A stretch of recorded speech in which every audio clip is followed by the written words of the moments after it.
тіркелуін бір-екі рет тіркелгем, контрактқа тіркелгем. Сосын бәленбай сайттар мені шақырған, сізге блог ашып қояқ, соны жүргізіңіз.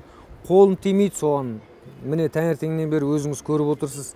Анда жүгіріс, мұнда жүріс, оның телефон шырылдап жатыр. Үйде қазір ауызашарға адамдар күтіп отыр деген сияқты. Бір шаруадан бір шаруа. Бірақ интернетпен біз өте санасуымыз керек. Біз оны жауып қоя алмаймыз. Сондықтан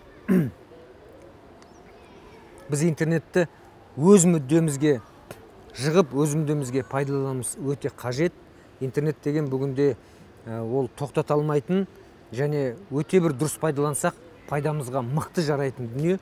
Сондықтан келешекте Твиттерге де, Фейсбукқа да, контактыда да қазір мен шақырам, егерде талантты жаңағы IT-ді жақсы білетін жастар болатын болса, контент менеджерлер болатын болса, талантты шақырам жұмысқа өзіме.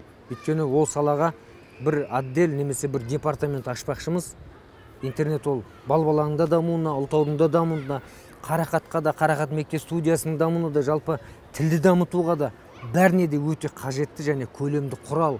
Біз оны міндетті түрде пайдалануымыз қажет.